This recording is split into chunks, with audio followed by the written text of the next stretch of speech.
Okay, so how do you actually meditate is what we're going to talk about today. So we've been over all the benefits of meditation, which very briefly are things like reduced DMN network activity, so like ruminations and mind wandering, reduced amygdala activity, so reduced stress and fear response, increased focus and calm, whatever. We made a big video on all the benefits of meditation, but how do you actually do it? So there's a couple different kinds of meditation. There's firstly an open meditation, and then there's a more internal, introspective meditation.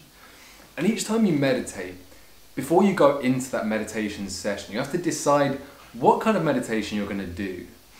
Do you want to do an external meditation or an internal one? And really that just goes off like the vibe that you're feeling at that time. If you're feeling very much like in your head and kind of like you're thinking a lot of thoughts, then honestly I say do an internal meditation. Try and calm that mind down. But if your mind isn't really particularly racing at the time, then sure thing, go for an external meditation. But as you progress through your meditation, you'll learn which one you enjoy more, which one you prefer. Personally, I prefer a more external kind of meditation. It's quite enjoyable for me to calm down my mind, to peace out the mind. But anyway, let's discuss how you do both of the things. So, an internal meditation is the classic one. It's the close your eyes, focus on your breathing sort of meditation.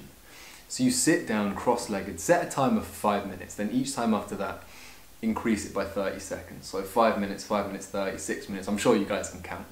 But just day by day do that until you get to 13 minutes, so 1-3. That's the ideal, that's what you should be doing every day, is a 13-minute meditation. So build up by 30 seconds each time until you're at that point. But how do you do it? So basically, it's very simple. Close your eyes and focus on your breathing. So at first, take 2 or 3 very deep breaths where you fully inhale, hold your breath at the top for a bit, then fully exhale, push the air out of you. You see, meditation's quite interesting because most of the time, we don't actually focus much on our exhales.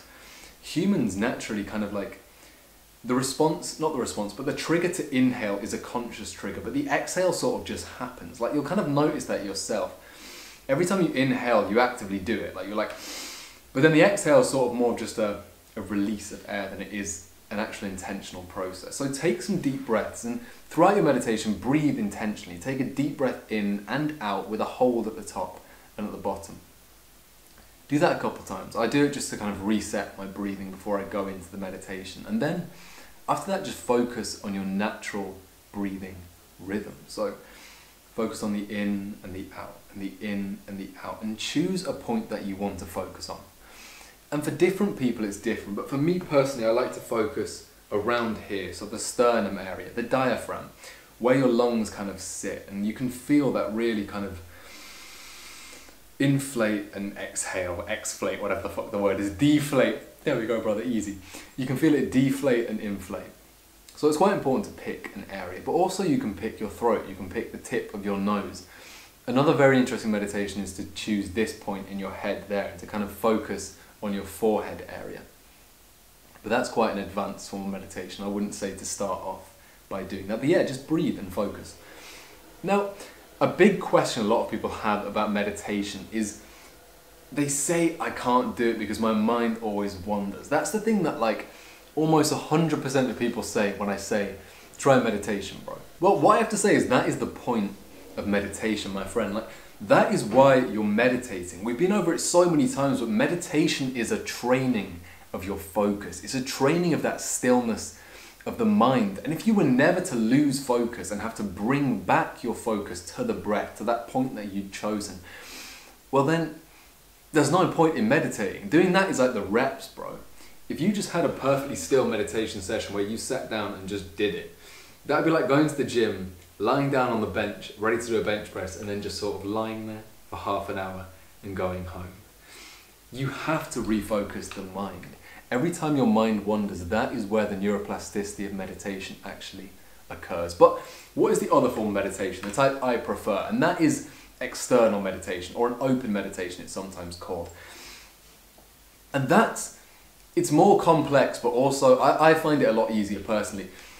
It's focusing on external things as that point. You know how we said about focusing on this point? Well, focus on the external. So I like to do it with my window open and I listen outside and I hear the wind and the birds, and everything kind of just melds into one great thing. And that's how I kind of like to explain an open meditation. It's like, do you know when you're looking at something and you let your eyes blur out and you're kind of just there and everything is sort of hazy in front of you? You're not really focused on any one thing.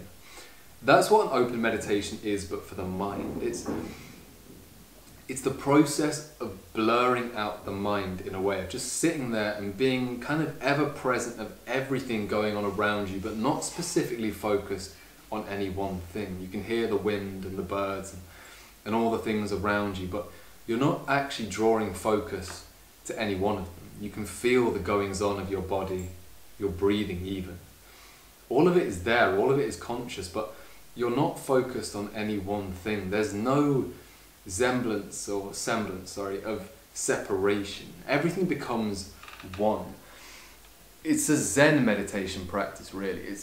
And this is going to get quite complex now, but this whole idea of there's something called koans in meditation, in Zen meditation, where it's like a little mind question that one will ask.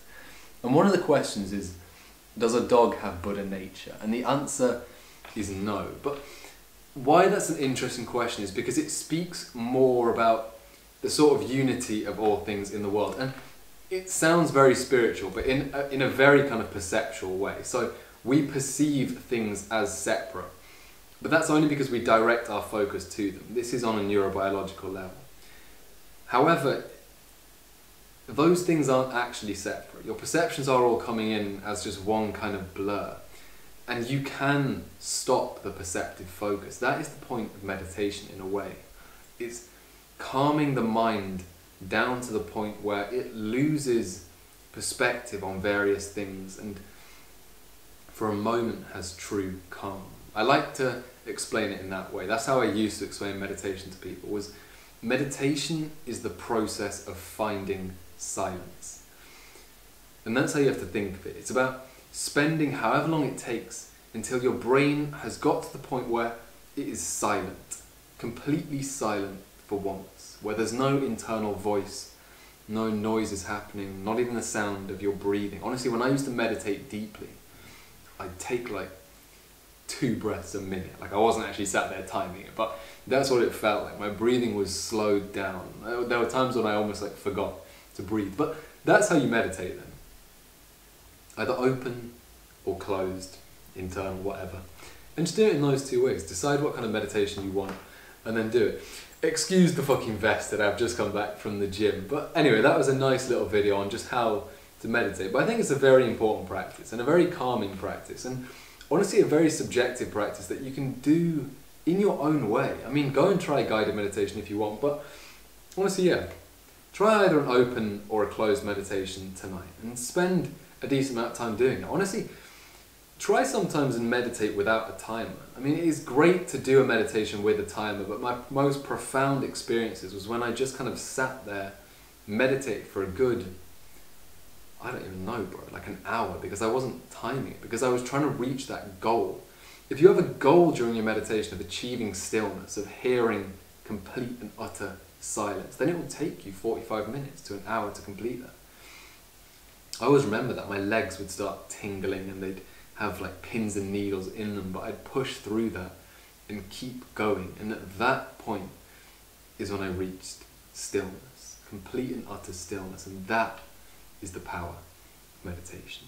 And that is why you should try it. Anyway, thank you for watching the video. If you gained any value from that, drop a subscribe and drop a comment too. I really want to hear more from you guys. I want to kind of build more of a community here, because it's all well and good people watching the videos, but I don't really get much of a sense of community, and that's what I want to build. We have our Discord, of course, and we all speak on there. But I want to talk to some of you guys in the comments as well.